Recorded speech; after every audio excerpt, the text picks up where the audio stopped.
and welcome back to part 2 of the Metroid, the original NES playthrough. We've just gotten the Variosuit. Hooray! Woo! We're pink now! Yeah, because of the whole, like, graphical limitations of the NES stuff. Like, 8-bit color palette, if you will. Things are pretty funny.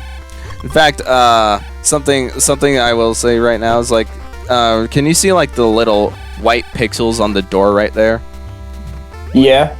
Or like could have if you had gotten the chance to do it. But anyways, those same similar white pixels are on Samus's armor reflection, and so. Oh really? And what's interesting is that they're basically kind of on like the same. I don't know how the game is programmed exactly, but when you swap to missiles, your colors change a little. And if you happen to be nearby a door or a red door, the colors change. The color of the door will change as well. Took a while to say that. Yeah, I did. I know English, I think. I swear it's yes, I am American. Yes, I am indeed an Englishman. That's not true. Yeah, well, I'm not sure when we'll see here next time, but yeah, it's something interesting that I found about the NES color palette they do here. Yay, fall down. Could you imagine there was fall damage? If only, right? Well, though, like, I guess you can sort of make the case that there is. Really? Well, like, here's the thing that I really find annoying about Metroid NES. The only directions you can shoot are forward and up. You can't aim your gun down. I noticed that. Yeah, it's only like just kind of in front of you and just upwards. yeah, which makes like traversing down those long corridors downwards seem annoying because you don't have any offensive measures to aim your gun downward, and so you're gonna get hit by any enemies that's along your pathway. Yeah. That's why I usually stick to the ledges, because I'm less likely to hit anything along down the road, except for those annoying left-right enemies. I see. Yeah, I don't know the names of a lot of these enemies. Just, like, the certain behavioral patterns of enemies will be the same throughout different areas. Yeah, honestly, I don't think I even realized some of these enemies had names. I think they do. They probably do, but yeah, nobody cares. Yeah, well, it's not just that, because like the credit sequence of this game doesn't do the enemy roll call like other games do. Yeah, I'm pretty sure the only reason why we know a Goomba is called a Goomba because of the end credit sequence. Yeah, in one of the games. It wasn't the first one, but we eventually found out the name later. Eventually. Yeah, so yeah. The names are probably somewhere, like probably in the guide, because that's another thing about like the really old NES games, like the whole era between like the NES and I suppose the N64, more or less. Well, that's when N64 games started telling stories within the games themselves. But besides the point, like more so like the old NES, SNES told their stories through the manuals that came through the guides. Oh yeah, also Screwattack. Screwattack. All right, you sons of bitches, no more fooling around. It's time to show you what I can really fuck. But yeah, the Screwattack. Stop that. It's awesome. You cut that. This is gonna become a meme during this playthrough, isn't it? we're doing a reference. Cameron understands. Yeah, I know. That's what I mean. Oh. Screwattack. There he is. But yeah. Screwattack is probably the best item in all of the Metroid games. It's the best. It is pretty good, I won't lie. It is super good, and it's super fun. Super fun to use, because, like, especially in this game, where it's like, all the enemies were really annoying to take out, because all you had was your beam. And, but now you have another means of offense. Jumping. Yeah. Yeah. And also how jumping works, I don't know if that applies to, like, the other games, but, Josh, you could tell me since you did the remake of this game. So, there are two different kinds of jumps. If you press the jump button and then a direction, Samus will not spin. But if you hold the direction and then jump, you will do a spin. Did that make any sense?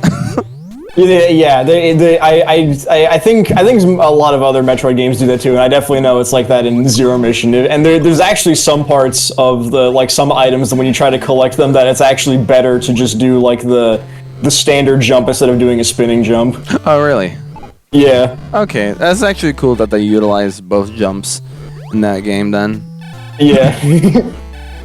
Cool, yeah, but you can only do the screw attack with the hold direction then jump. Yeah, with the spinning jump, that's how it works. Beyblade. Beyblade. I don't know anything about Beyblade besides the spinny things. I saw a video yesterday of like this guy showing off these like Beyblade sort of things where they're like 3D printed with like metal and stuff, so they're like really freaking dangerous. Whoa. He's like they're Beyblade but for men. Beyblade. Beyblade for men. Has anybody made a Beyblade where they like put actual blades on the spinny thing? Get it? Blade.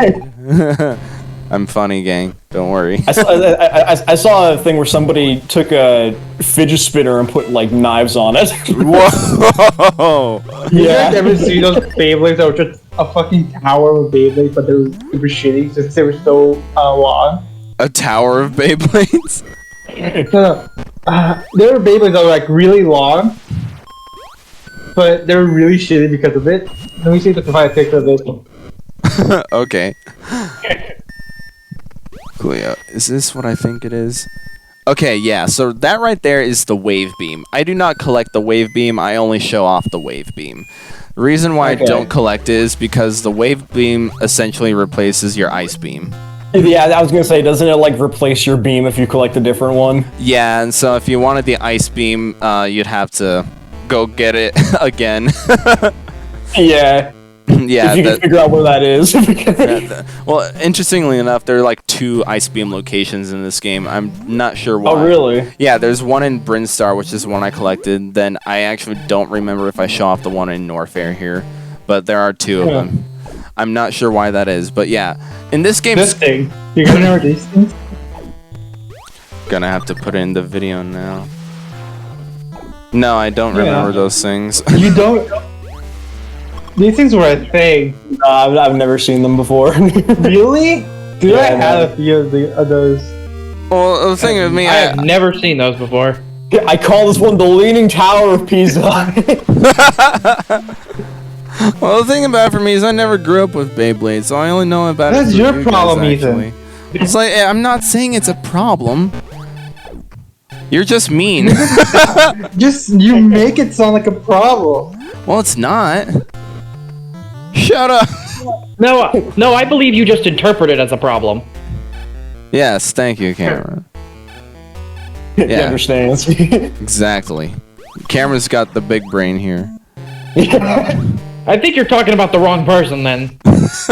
No, I'm. Because me and Big Brain does not fit at all. That's why, dirty joke insert here.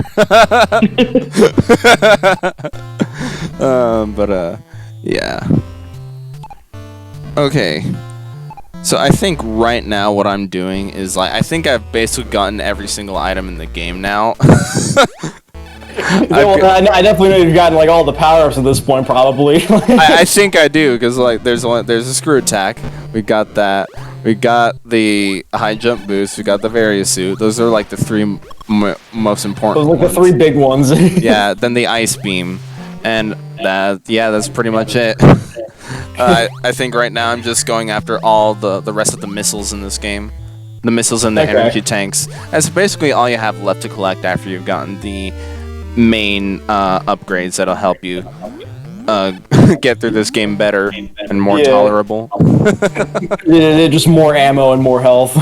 Yeah, exactly. And you're going to need that more ammo and more health because there are only 3 bosses in this game. Yeah, the big main 3, Kraid, Ridley, and Mother Brain, they take a lot of damage. Oh, really? They take a lot of sponges. yeah, they take a lot of damage to kill, and they hurt a lot as well. Interesting. Yeah, we shall see. I don't remember when we battle them. I don't think we battle like the first one I go after is Kraid. I don't think it's gonna be this part though. I'm still traversing through the halls of Norfair to grab the rest of the missiles and everything. Also, those little gumdrop looking platforms, you can actually shoot those and then they'll break. Oh, really? Yeah, I don't recommend that though, because otherwise you'd be falling into the lava. And the lava's not fun. Because it's very difficult to actually jump out of the lava. Yeah, I've noticed a few times. It looked like you kind of had a little bit of trouble getting out of the lava when you fell in. Yeah, I did. I very much did. Because like it sort of gimps your jump, like it also like eats it as well. So like Yeah. So you'd have to do the straight jump, I believe, not the spinning jump. I think it's been a while since I played the game really, and I'm doing something in the game. Oh yeah, also comment about like those enemies right there, the ones that came out of the hole. So like, basically like every area has these little air hole enemies which pop out of the ground and basically will keep spawning. They'll spawn infinitely until you can stop them. Like if they spawn an item like additional health or additional missiles, if you don't collect it, they'll stop spawning until the collectible goes away on itself. Yeah. If you do collect it, they'll just come back up. Yeah, so, or I can freeze them like that, which is cool. Or you can just freeze them and just ignore them. Exactly. Whatever works. Whatever works, yeah. Especially since in the later areas, they become really fast. Like in Brinstar, they were really slow coming out of the air holes. Norfair, that's kind of medium speed. Kraid's Lair, just run. Run. Run. Just run. It's not worth it at that point. Just go. Go away.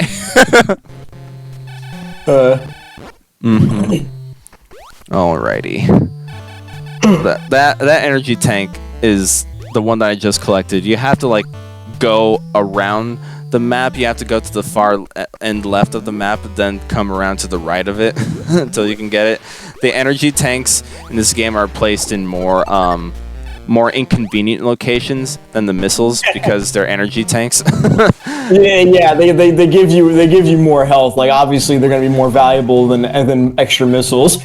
Right, they are more valuable, and so they put it in more trickier areas. In fact, I think one of the last we did not collect one energy tank in Brinstar, actually. We'll get that along the way, but it's placed in a very, very odd location, to say anything but the least. Yeah. I'm just kind of curious, because I think I might have noticed, but because you have like the ice beams, you can freeze enemies. From what it looked like, to me at least, it looks like you can, like, if you shoot them again with it, they like unfreeze. Yes, exactly. Does your mission do that? No, it doesn't. Oh, really? Yeah, no. Once they're frozen, if you want to like unfreeze them, you basically have to wait for them to thaw. Oh, really? Wow. Yeah. Oh man, that made that game a lot better. Yeah, I don't know if it's something wrong with my controller or if the game just has some buggy programming with the shots, but I sometimes fire 2 shots when I mean to only fire 1. And since I do have the ice beam and the second beam unfreezes, it can lead to a lot of bad stuff. I could imagine. Yeah, so I may have to get my the one button on my Wii remote looked at, because again, I'm playing this on the Wii U Virtual Console. I dusted that whole thing out. That's like the only reason to pull out your Wii U is to play the old Metroid games again. Yeah, basically. It's like isn't like legit the Wii U like the ultimate Metroid machine? Because you got it basically is. It has like I mean, with the exception of a few like games like some of the what am I trying to think? Like the 3DS remake of Samus, like Metroid 2 and stuff like that. It doesn't have stuff like that, for example. And I think there's like a different Metroid game that it doesn't have, but like it has practically everything on there, including pinball. I'm pretty sure. I think that would be the original Metroid 2 game that you're thinking of. Yeah. What's this? Oh yeah, I did show off the other Ice Beam location, and I collected it again. Okay, cool. Ice Beam 2. Bruh, if the Ice Beam is so... Ooh. If the Ice Beam is so great, why isn't there an Ice Beam 2? Okay.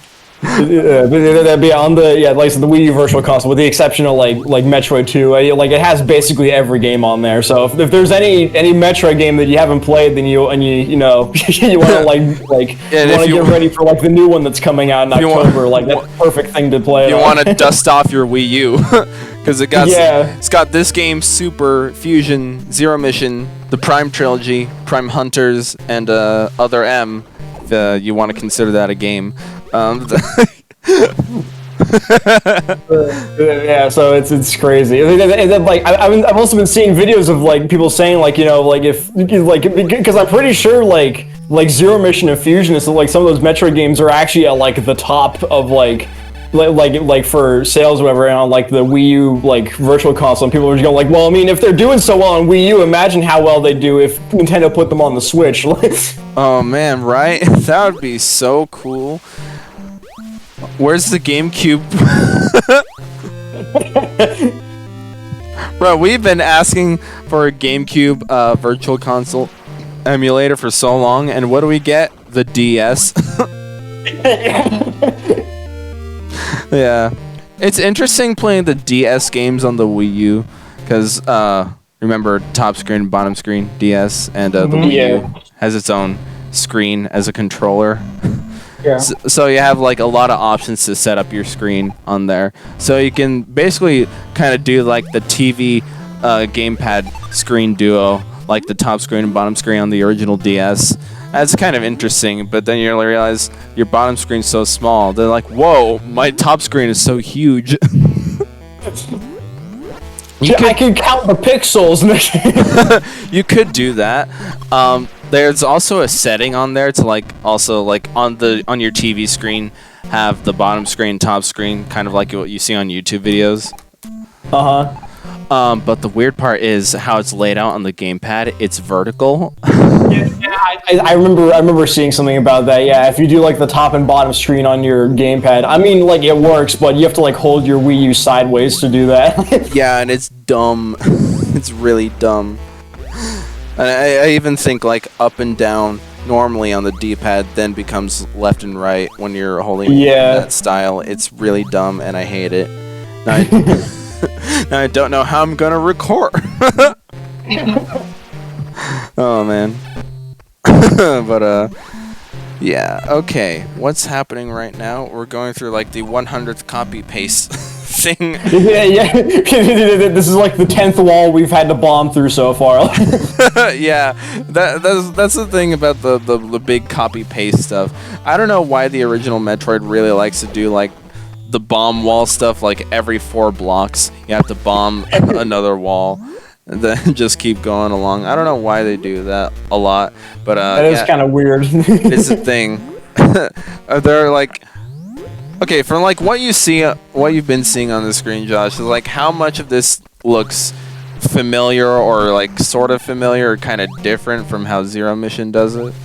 There's a good couple of rooms that I've seen that I'm like, oh yeah, this is basically how it looks in Zero Mission, and then there've also been other rooms that are just like, this is not a thing at all in Zero Mission. like the room, for example, where you got like the morph ball bombs and stuff, where it's like that big open area. That is not at all what it looks like in Zero Mission. Oh really? Yeah, not even close. You have to like morph ball in like this upper section, and then there's because what you have to do there's go over like this bottom section wherever you get the bombs, and then you like go back, and then there's a thing you have to destroy and like kill some enemies that you can do specifically with the bombs to get out of the room. Oh, that sounds really complicated. Yeah. Yeah, like I said, there are some rooms that are just completely different from how they're shown in Zero Mission, so wow. All right, we're back. I've been kind of said this a little bit like before we started this next part. There'll be times where I'll see a room, I'm like, oh yeah, I know where we are, and then you'll go to like another room and be like, wait, I don't what? It's like very different. All right, so that energy tank I just collected there, that's the one in Brinstar that I was talking about. Because you actually can't reach that with the high jump boots. You have to freeze an enemy on the wall there, then use that enemy as a platform to actually jump up to the energy tank. That's the one I was mentioning earlier. Yeah. But yeah, that's actually interesting, Josh. Like the whole contrast thing of the original and remake. I'm surprised that you could like figure rooms out, especially with the whole copy pasting of this game. Yeah. Oh, okay. That's the end of the part. Okay. I guess the next. I mean, you'll probably be able to do a bit of a better job of kind of seeing like familiar stuff and different stuff compared to me, because I'm not very good at remembering stuff in general. But you know. Oh yeah, me neither. I what's 2 + 2 again? Forgot. 22. Oh. Now what's 9 + 10? 21. There you go. 11.